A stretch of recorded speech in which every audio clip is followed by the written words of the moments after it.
रिक्शे वाले का बेटा बना कलेक्टर।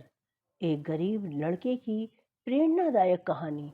एक ऐसी सच्ची कहानी जो आपके रूह को झकझोर देगी।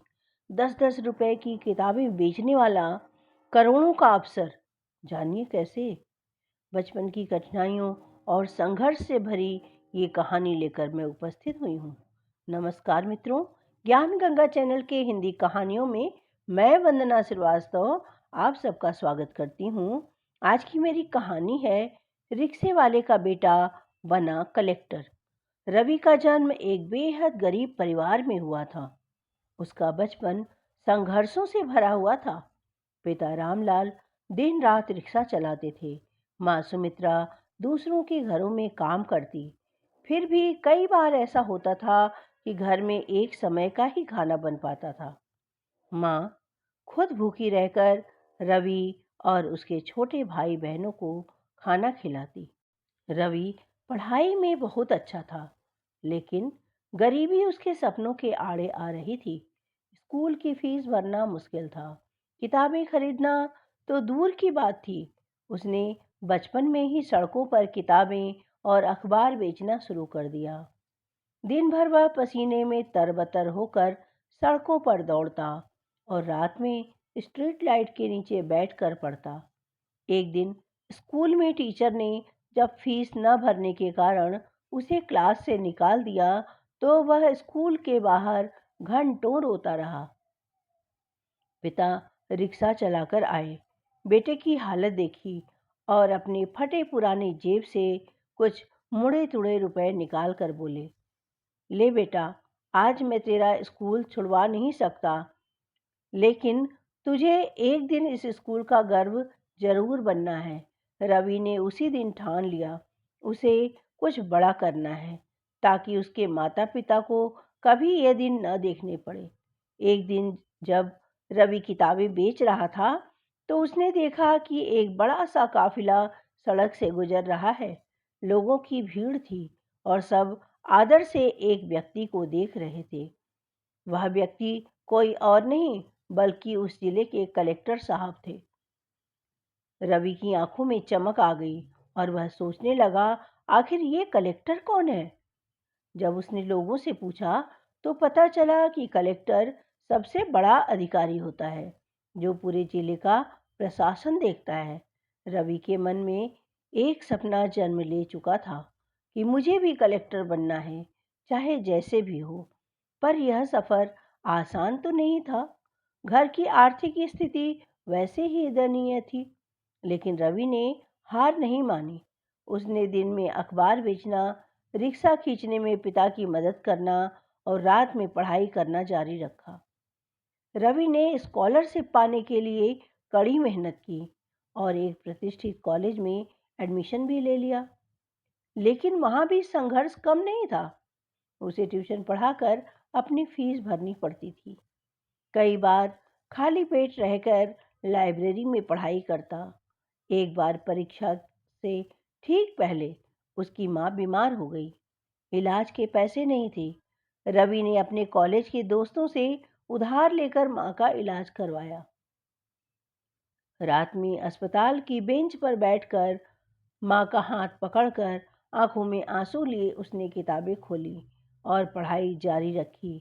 ऐसे अनगिनत दिन आए जब रवि को हार मानने का मन हुआ, लेकिन उसे अपने पिता की वे बातें याद आ जाती कि बेटा पढ़ ले, कलेक्टर बन जा, ताकि ताकि फिर किसी गरीब के बच्चे पढ़ाई के लिए न रोएं। आखिरकार जब सिविल सेवा परीक्षा का परिणाम आया तो रवि की आंखों में आंसू थे। उसने पूरे जिले में टॉप किया था। अब वह वही बनने जा रहा था जिसे देखकर उसने अपने सपने की शुरुआत की थी, एक कलेक्टर। जब रवि की पहली पोस्टिंग उसके ही घर के जिले में हुई तो पूरे शहर में खुशी की लहर दौड़ गई। जिस जिले में उसके पिता रिक्शा चलाते थे, अब वही उनका बेटा कलेक्टर बनकर लौट रहा था। यह खबर सुनकर रामलाल जी की आंखों में खुशी के आंसू छलक पड़े। उसकी बहन, भाई, माँ सभी बहुत प्रसन्न हुए। जब रवि अपने सरकारी बंगले में पहुंचा तो सबसे पहले उसने अपने माता पिता और भाई बहनों को बुलाया। पिता रामलाल जी को जब सरकारी गाड़ी लेने आई तो वे चौंक गए। बेटे के सरकारी निवास पर कदम रखते ही उनकी आंखों में आंसू छा गए। रवि ने झुककर अपने पिता के पैर छुए और बोला, पापा, पापा, आप जब रिक्शा चलाते थे तो लोग आपको छोटा समझते थे, लेकिन आज आज आपका बेटा कलेक्टर है और यह सब आपकी मेहनत का ही फल है। आज मैं जो कुछ भी हूँ वह आपकी वजह से हूँ। आज से कोई भी गरीब अपने बच्चे को कलेक्टर बनाने से नहीं डरेगा। रामलाल बेटे को गले लगाकर रोने लगे। सुमित्रा देवी ने भगवान का धन्यवाद किया और कहा, आज मेरे बेटे ने यह साबित कर दिया है कि सच्ची मेहनत कभी बेकार नहीं जाती। रवि ने ठान लिया कि अब वह अपने जैसे गरीब बच्चों की मदद करेगा, ताकि कोई और रवि गरीबी के कारण अपने सपने न छोड़े। उसने जिले में ड्रीम स्कूल योजना चलाई, जिससे गरीब बच्चों को मुफ्त शिक्षा और कोचिंग मिल सके। उसने गरीब बच्चों के लिए छात्रवृत्ति कार्यक्रम भी शुरू किए। आज जब कोई बच्चा सड़कों पर किताबें बेचता दिखता है या इधर-उधर घूमता है, तो रवि उसके पास जाते हैं और कहते हैं, पढ़ो बेटे, मेहनत करो, एक दिन तुम भी मेरे जैसे कलेक्टर बन सकते हो। रवि की कहानी सिर्फ उसकी खुद की जीत नहीं थी दोस्तों, बल्कि यह उन सभी के लिए प्रेरणा थी जो गरीबी और कठिनाइयों से जूझ रहे थे।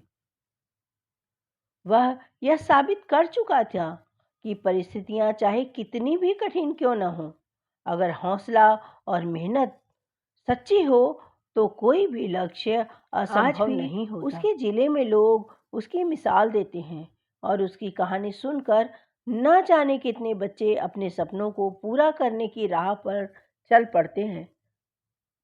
तो दोस्तों, इस कहानी से आपने क्या सीखा? इससे आपने क्या प्रेरणा ली? बताइएगा ज़रूर। इस कहानी पर अपनी प्रतिक्रिया देना न भूलें और कमेंट करके ज़रूर बताएं कि आपको मेरी यह कहानी कैसी लगी। अगर यह कहानी आपको पसंद आई हो तो कमेंट्स करें और शेयर करें। यदि मेरी कहानी आपके दिल के किसी भी कोने को छूती हो तो सब्सक्राइब अवश्य कर लीजिएगा दोस्तों। मिलती हूँ फिर एक नई कहानी के साथ। तब तक के लिए आप अपने इस दोस्त को आज्ञा दीजिए। धन्यवाद। बाय बाय मेरे प्यारे दोस्तों। लाइक, कमेंट्स और शेयर करना बिल्कुल भी ना भूलें। Bye bye.